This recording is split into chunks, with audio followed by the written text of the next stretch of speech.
کہ میں نے انتظام کیا ہوا ہے. ایک وہ باپ ہے جو بچی کو بڑی دیکھ کر پریشان ہوتا ہے کہ اب تو یہ ماشاءاللہ میرے کندھے کو لگ گئی, اب اس کے لیے میں کیا کروں. صحیح. تو صرف یہ چھوٹا سا ایک پیغام ہے کہ آپ گھر جائیں, اپنے بچوں میں جائیں تو آپ یہ دعا کریں کہ یا اللہ تعالیٰ وہ بھی جلدی بڑھیں, میرے پاس. اچھا, اسی سے ریلیٹڈ ایک اور کوشچن ابھی میرے ذہن میں آیا ہے کہ اب دیکھیں جس طرح کوئی شخص نے آپ سے 5 سال تک کام یہ کرا, آپ کے ساتھ اٹیچ ہوا یا کوئی بھی کمپنی کے ساتھ اٹیچ ہوا, اور 5 سال کے بعد اس کی اتنی سکت نہیں رہی کہ وہ مزید اس چیز کو آگے بڑھا سکے, بیڈ پہ جا گیا, وہ ڈاؤن فال ہو گیا, تو پھر ایسے شخص کے لیے جو ہے کیا ہوگا؟ بہت سارے آپشن ہیں اس میں. مالی طور پر انسان ہے, آج وہ اگر فرض کرے 50,000 روپے سالانہ نکال رہا ہے, لیکن 5 سال کے بعد اس کی نہیں ہے سکت کہ وہ 50,000 دے سکے, تو وہ اپنے پریمیم کو, اپنی کنٹریبیوشن کو جو شراکت داری کر رہا ہے اس میں کمی بھی کر سکتا ہے. وہ باؤنڈ نہیں ہے یہاں پہ. اچھا, اس کو اگر بڑھانا چاہے بڑھا بھی سکتا ہے, اگر نہیں تو واضح طور پہ لکھا ہوا ڈاکومنٹس میں اس وقت جو بھی رقم آپ کی پارٹیسپینٹ انویسٹمنٹ اکاؤنٹ میں موجود ہوگی وہ آپ کو دے دی جائے گی. صحیح. ایسا نہیں ہے کہ آپ جو معاہدہ کیا ہے 20 سال کا تو 5 سال میں لے رہے تو ہم آپ کو کچھ نہیں دیں گے. صحیح. ایسا نہیں ہے. اچھا وسان صاحب, اب پروگرام کا وقت بھی ہمارا اینڈ کی جانب ہے, تو اب آپ لاسٹ کامنٹ اگر کچھ کرنا چاہیں آڈینس کے لیے. بلو صاحب یہ ہے کہ اس چیز کو نا سوچنے سمجھنے کی اور پڑھ کر مطالعہ کر کے لینے کی ضرورت ہے. بنسبت آپ ایک ہوتا ہے نا کہ رف ٹف جب آپ کے پاس ڈاکومنٹس آتے ہیں تو ان ڈاکومنٹس کی آپ اسٹڈی کریں. صحیح. ٹھیک ہے, جس کمپنی سے آپ لے رہے ہیں اس کمپنی کو آپ ریڈ آؤٹ کریں, کیونکہ کبھی بھی یہ دیکھیں کہ جو نمائندہ ہوتا ہے وہ کسی بھی قسم کا ذمہ دار نہیں ہوتا, ذمہ دار کمپنی ہوتی ہے. تو جو کمپنی دے رہی ہوتی ہے نا اس کی طرف لوگوں کی توجہ نہیں ہوتی, یعنی کہ وہ فائل جو ہوتی ہے نا وہ آپ کا ایسیٹ ہے. صحیح. اس میں یہ بھی ہے کہ فرض کریں میں نے کوئی پلان آپ کو دیا اور اس پلان میں میں نے جو بات کی تھی اور وہ ڈاکومنٹس جب آپ کے پاس آئے تو وہ چیزیں نہیں تھی. اچھا. تو آپ ودن 14 ڈیز مجھے فائل واپس دے کر, کمپنی نے اس میں واضح طور پہ لکھا ہوا ہے کہ آپ نے جو دی ہوئی رقم ہے نا 100% واپس لے سکتے کیونکہ آپ کے ساتھ مس کمٹمنٹ ہو گئی.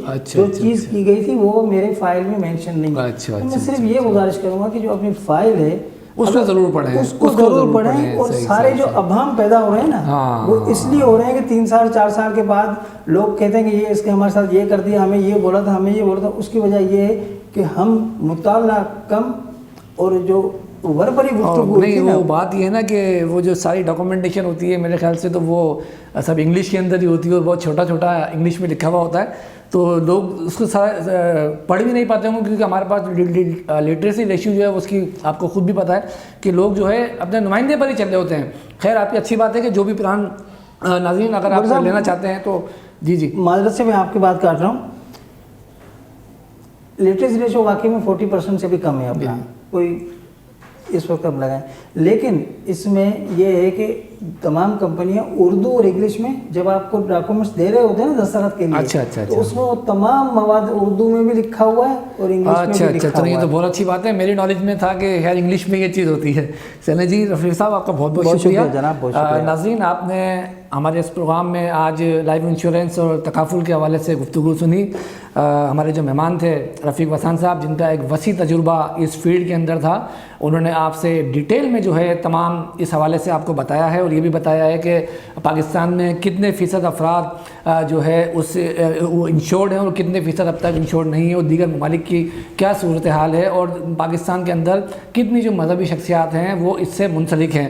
تو ناظرین, اگر ہماری آپ سے یہی وہ ہوگی اس پروگرام کے ذریعے کہ اگر آپ کے پاس اس طریقے کا کچھ ایسا پلان بنتا ہے اور آپ اس چیز کو اپنے مستقبل کو سیکیور کرنے کے لیے اگر چاہتے ہیں تو آپ ضرور جو ہے, ہم کسی کمپنی کا وہ نہیں کریں گے, اگر آپ کو بہتر لگتا ہے تو آپ اس چیز کو جو ہے فالو کر سکتے ہیں اور کسی بھی تکافل میں اپنا حصہ ڈال سکتے ہیں. تو ناظرین, آپ کو ہمارا آج کا یہ پروگرام کیسا لگا, آپ ہمیں ہمارے نیٹ ویو کے یوٹیوب چینل اور ہمارے فیس بک پر نیٹ ویو کے پیج پر اپنی آراء سے ضرور ہمیں بتائیے گا. اگلے پروگرام تک مجھے اور میری ٹیم کو اجازت دیجیے. اللہ حافظ.